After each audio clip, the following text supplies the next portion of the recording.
जननी जन्मभूमि स्वर्गादपि गरीयसी, शास्त्रों में कहा गया है जननी और जन्मभूमि स्वर्ग के समान है। लखनऊ में मां चंद्रिका देवी के मंदिर के निकट स्थित श्री जंगलेश्वर महादेव पर चल रहा दरिद्रता विनाशक यज्ञ में आज हमारे साथ में हैं श्री श्री श्री 1008 राजगुरु आनंद गिरी जी महाराज। और इस यज्ञ में आहुति देने पहुंचे हैं एक जानी मानी हस्ती जो कि अक्सर चर्चित रहते हैं अपने वक्तव्यों को लेकर के, अपनी वकालत को लेकर के। जी हाँ दोस्तों, मैं बात कर रहा हूँ श्री AP सिंह जी की, जो कि आज हमारे साथ यहाँ पर मौजूद हैं। तो मैं पहले शुरुआत करूँगा श्री आनंद गिरी जी महाराज से। मैं आपसे पूछना चाहूँगा कि ये जो दरिद्रता विनाशक यज्ञ चल रहा है, इसको लेकर के आपका उद्देश्य क्या है? ये संपूर्ण दरिद्रता विनाशक लक्ष्मी नारायण महायज्ञ का अनुष्ठान यहाँ पे आज संपन्न हो रहा है। सिद्धाश्रम जंगलेश्वर महादेव, बख्शी का तालाब, लखनऊ में आदि गंगा गोमती नदी के किनारे पर ये 11 तारीख से 17 अक्टूबर तक ये अनुष्ठान चल रहा है। ये समाज में शांति बनी रहे, सबकी दरिद्रता दूर हो, और दरिद्रता सिर्फ धन की नहीं, मानसिक दरिद्रता दूर हो, मन की कुंठता दूर हो, हर प्रकार की दरिद्रता दूर हो, मानसिक बीमारी दूर हो, लोग आनंदित रहें, स्वस्थ रहें, मानसिक रूप से स्वस्थ रहें, देश और समाज के बारे में अच्छा सोच पाएं, इसलिए अनुष्ठान चल रहा है। नमः पार्वती पतये हर हर महादेव। दोस्तों, ये जो शख्सियत आपके सामने बैठी हुए हैं, ये पता है किसी परिचय के मोहताज नहीं है। आइए कुछ सवाल और जवाब आज AP सिंह जी से करते हैं। सबसे पहले तो सर आपका स्वागत है यहाँ पर।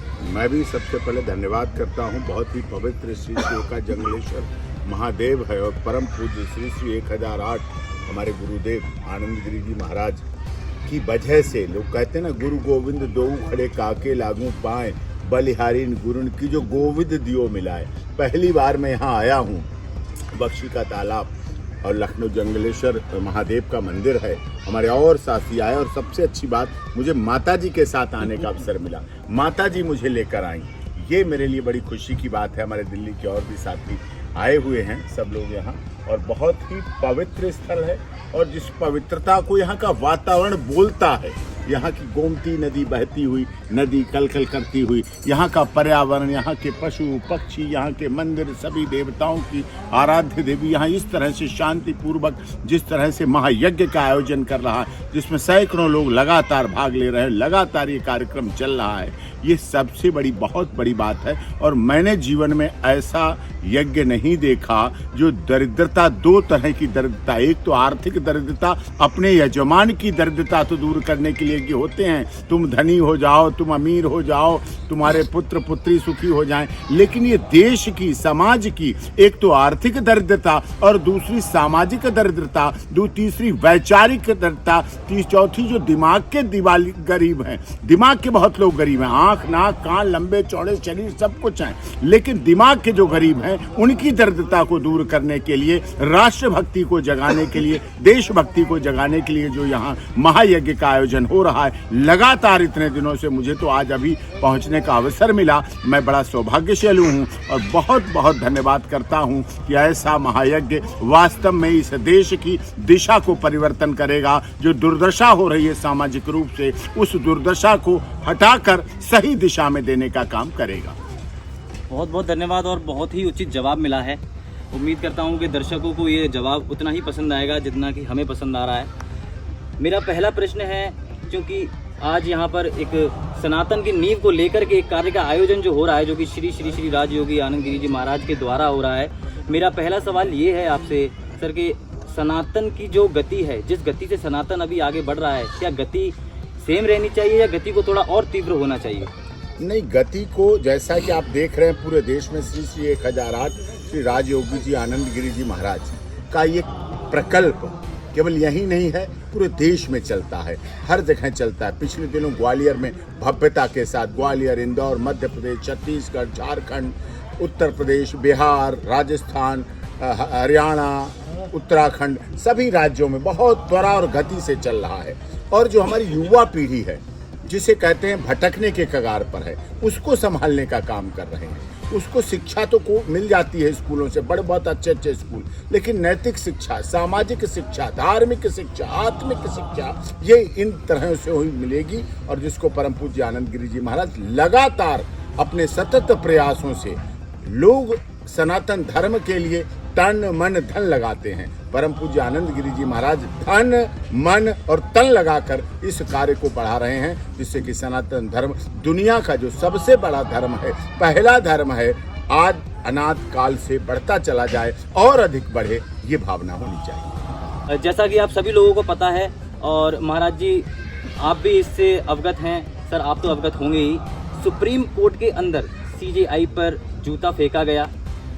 उसके बाद में नरेंद्र मोदी जी का एक बयान आता है जिसमें वो इस घटना की घोर निंदा करते हैं। तो मेरा सवाल आपसे ये है कि नरेंद्र मोदी जी के हैं जो कि एक मानसिकता के साथ चल रहे हैं कि ईश्वर है ही नहीं, तो यदि ईश्वर नहीं है तो मेरा सवाल आपसे ये है सर कि क्या नरेंद्र मोदी जी का इसमें भाग लेना उचित था? क्योंकि अगर ईश्वर है ही नहीं तो फिर आपने राम मंदिर का उद्घाटन कैसे किया?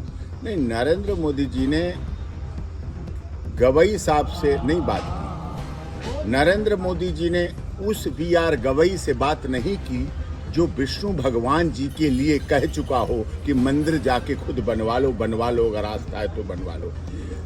नरेंद्र मोदी जी देश के प्रधानमंत्री, उन्होंने उन honourable chief justice of India BR Gavai से बात की जो कि एक संवैधानिक पद पर बैठे हैं। पिछले दिनों ये बयान देते समय भटक गए थे, अगले दिन उन्होंने उसके लिए ये भी कहा कि मैं सब धर्मों की बहुत सम्मान करता हूँ, इज्जत करता हूँ, इसीलिए क्योंकि नरेंद्र मोदी जी अयोध्या के राम मंदिर निर्माण करने वाले श्रमिकों से भी बात करते हैं, संसद भवन बनाने वाले श्रमिकों से भी करते हैं, वाराणसी में स्वच्छता कर्मियों से भी बात करते हैं, वो बच्चों से भी बात करते हैं, अंतरिक्ष यान से लौट के आता है हमारे, उनसे भी बात करते हैं, सैनिकों से भी बात करते हैं, अपनी दीपावली बॉर्डर पे मनाने जाते हैं। वो तो सबसे एक संवैधानिक पद पर बैठे हुए व्यक्ति ने उस ईश्वर वाले से की जिसने जो चीफ जस्टिस ऑफ इंडिया भटक गए थे उस समय विष्णु भगवान के बारे में रनिंग कमेंट्री करते समय। मुझे दुख है, घटना जूता कांड भी दुखी करता है, घटना वो भी दुखी करती है, क्योंकि जूता कांड पर इसलिए देश दो भागों में बट गया क्योंकि पहले विष्णु भगवान के नाम की आलोचना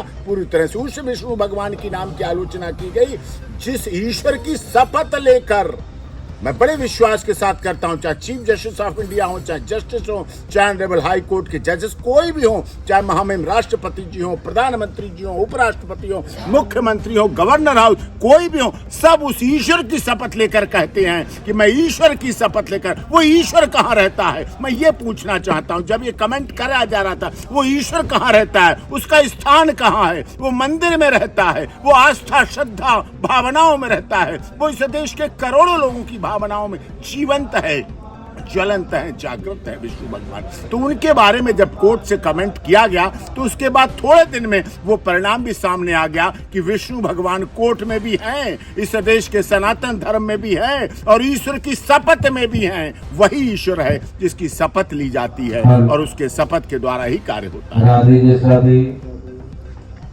महाराज जी मैं आपसे पूछना चाहूंगा जूता कांड पर आपकी क्या राय है, आपकी क्या टिप्पणी है? देखो, ये ऐसे कांड जो हैं वो चर्चा से परे हैं, इन बातों पे कोई चर्चा ही नहीं की जानी चाहिए। और अगर मैं अपनी खुद की दृष्टि से देखूंगा तो मैं तो इस कांड की निंदा करना चाहूँगा, लेकिन दूसरी तरफ मैं ऐसे कांड के लिए मैं चाहूँगा कि ऐसी निंदा मुझे बार बार करनी पड़े। नमो नारायण। मैं अपने अगले सवाल पर आता हूं जो कि वर्तमान में एक विशाल रूप ले चुका है। जी हाँ दोस्तों, मैं बात कर रहा हूँ 15 तारीख को ग्वालियर में दिए गए चैलेंज की। जी हाँ, ये चैलेंज दिया गया है आज़ाद समाज पार्टी, जिसके कि सांसद नगीना से चंद्रशेखर रावण हैं। चंद्रशेखर रावण ने एक बयान दिया कि भीम आर्मी ऐसे लोगों का इलाज करना जानती है जो कि बाबा साहब के ऊपर विवादित टिप्पणियां करते हैं। पूर्व बार काउंसिल के अध्यक्ष मिश्रा जी ने मूर्ति विवाद को लेकर के कहा कि यदि आप अंबेडकर जी की मूर्ति लगाना चाहते हैं तो 90% वकील मैं अपने साथ में खड़े करता हूं और मैं न्यायपालिका में न्याय परिसर के अंदर भगवान श्री राम की मूर्ति स्थापित करूंगा। ये विवाद इतना बढ़ गया कि अब पाला खिंच चुका है। इस पर मैं टिप्पणी लेना चाहता हूं श्री AP सिंह जी की, क्योंकि वो भी एक वकील हैं। एक वकील होने के नाते उनकी क्या राय है? संविधान को बनने में 2 वर्ष 11 माह 18 दिन लगे, तो मैं सर से पूछना चाहता हूं कि क्या संविधान को बनाने में सिर्फ और सिर्फ डॉक्टर भीमराव अंबेडकर जी का योगदान था? नहीं, संविधान बनाने में पूरी संविधान समिति थी। उस समय लाखों रुपए खर्च हुए जो आपके आज की डेट में अरबों रुपए हो जाते हैं। संविधान निर्मात्री सभा थी, उसके सभी सदस्य थे, उस सभा में सभी राज्यों के लोग थे, सभी जाति धर्म के लोगों के प्रतिनिधित्व, सबका प्रतिनिधित्व था। उसमें केवल डॉक्टर भीमराव अंबेडकर के अकेले की बात नहीं कही जा सकती। हाँ, संविधान निर्मात्री सभा है, उसमें सभी सदस्य हैं, उनका भी योगदान था। वो पढ़े लिखे व्यक्ति थे, योग्य व्यक्ति थे। राजा महाराजाओं ने उन्हें शिक्षा के लिए विदेशों में भेजा। गुजरात के राजा ने उन्हें, महाराजा ने शिक्षा के लिए भेजा, अपना सादा पैसा लगाया, सारी उनकी योग्यता की कद्र की और उसके बाद आए और बाकायदा उनका सारा सम्मान हुआ।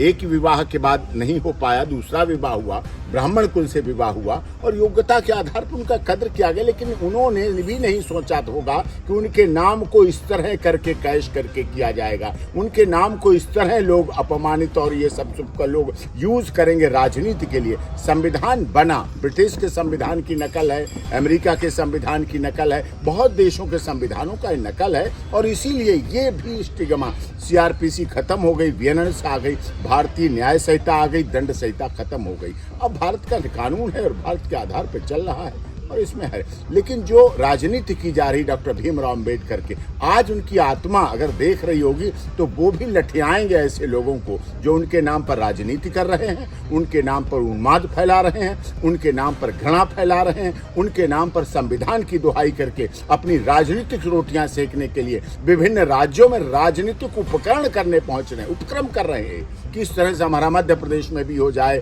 हम ऐसे राजनीतिक रूप से हो जाएं, ऐसे करना चाहिए। जो रावणा की और चंद्रशेखर वाली बात की, उन्हें सबसे पहले वहां जाने के बजाय उस रोहिणी के पास जाना चाहिए, जो रोहिणी जिसके साथ वो रह रहे थे, दोस्ती थी, मित्रता थी, आज वो तड़प रही है, परेशान हो रही है, दुखी रही, कहीं यौन शोषण के आरोप लगा रही है, कहीं पैसा ब्लैकमेलिंग की लगा रही है, कहीं एक्सटोर्शन के आरोप लगा रही है। सबसे पहले उन्हें वहां जाना चाहिए, उससे मिलना चाहिए। FIR दर्ज होने जा रही है, उससे पहले उससे समझौता करें, बाद में बार में देखें। अभी उन्हें वकीलों की बहुत जरूरत पड़ने वाली है, आगे आने वाले समय में उन्हें वकीलों के बिना काम नहीं चलने वाला है। इसलिए उन्हें वकीलों से लड़ने के बजाय वकीलों को मिठाई देनी चाहिए, तोहफे देने चाहिए, गुलदस्ते देने चाहिए, जिससे कि वहां उनकी एंटीसिपेटरी बेल हो जाए, जेल न जाना पड़े। वो जेल जाएंगे, मुझे दुख होगा, क्योंकि वो भी प्रोफेशनल एडवोकेट तो नहीं है लेकिन डिग्री वाले एडवोकेट हैं। मुझे दुख होगा, मेरा एडवोकेट लिखा हुआ जेल गया, यौन शोषण में जेल गया,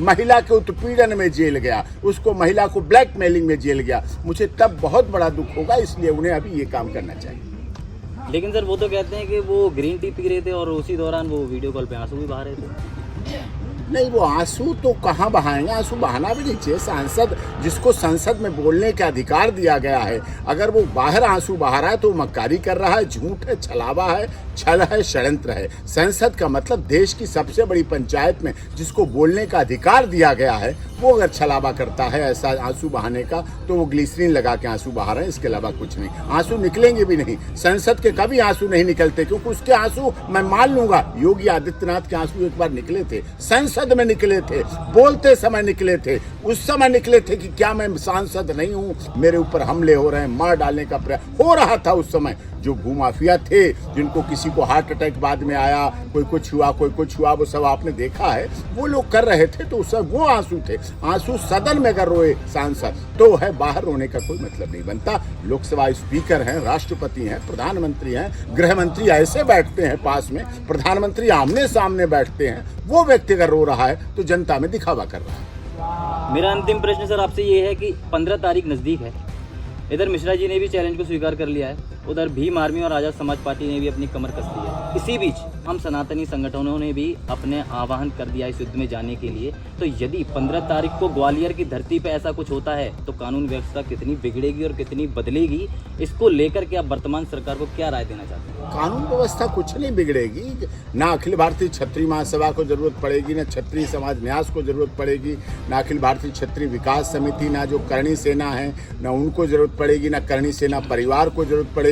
उनकी आवाज ही काफी है, उनका आह्वान ही काफी है। उन्हें अभी तलवार निकालने की जरूरत नहीं पड़ेगी, तलवार चलाने की जरूरत नहीं पड़ेगी। अभी ब्राह्मण महासभा को अपना परशुराम का जो फरसा है उसे लाने की जरूरत नहीं पड़ेगी, धार रखने की जरूरत नहीं पड़ेगी, क्योंकि वो परशुराम जी का फरसा वो है, वो बहुत बड़े आताताइयों के लिए, इनके लिए तो वो फरसा उठना भी उसकी बदनामी है, तलवार इनके लिए उठनी भी बदनामी है। महासभाएं आराम से हैं, अभी हमारा लॉ एंड ऑर्डर बहुत अच्छी व्यवस्था है, कानून की व्यवस्था है। ये दिल्ली से निकलेंगे तो दिल्ली में अपनी वहीं गिरफ्तारी दे देंगे और कहेंगे साहब हम तो बाय बाय ग्वालियर, हम नहीं आते। ये ग्वालियर आने की नहीं दम है। ग्वालियर ने झांसी की रानी लक्ष्मीबाई जैसों को देखा है। ग्वालियर की धरती ने उस झांसी की रानी लक्ष्मीबाई को देखा है। उन सिंधिया परिवार के युद्धों को देखा है जो अपने बच्चे को तलवार पीछे पीठ पर बांध कर लड़ती थी और कहती थी अंग्रेजों से मैं अपनी झांसी नहीं दूंगी। उस धरती को देखा है। ग्वालियर जाना कहना बहुत आसान है, लेकिन ग्वालियर जाना ये कहते हुए बहुत कठिन है। ऐसा कुछ नहीं होगा। लॉ एंड ऑर्डर की व्यवस्था बनी रहेगी, लेकिन महासभाएं फिर भी तैयार हैं, तो तैयारी तो रखनी चाहिए, क्योंकि जातिगत रंग दिया जा रहा है। चंद्रशेखर जातिगत समाज को बांटना चाहते हैं, खून की नदी बहाना चाहते हैं जातिगत। ऐसे बयानों पर, ऐसे आंदोलनों पर सरकार को कठोर कार्रवाई और कानूनी कार्रवाई करनी चाहिए। हाँ, मैं इन्हीं शब्दों के साथ अपनी वाणी को विराम देता हूं और अंत में मैं बस यही कहना चाहूँगा कि सदियों से आ रही है परंपरा, कायर भोगे दुख सदा और वीर भोगे वसुंधरा। मैं धन्यवाद करना चाहता हूं श्री श्री राजगुरु आचार्य आनंदगिरी जी महाराज जी का। मैं धन्यवाद करना चाहता हूं सीनियर एडवोकेट हमारे सुप्रीम कोर्ट के जानी मानी हस्ती श्री AP सिंह जी का, कि वो आज हमारे साथ QMT न्यूज़ में शामिल हुए।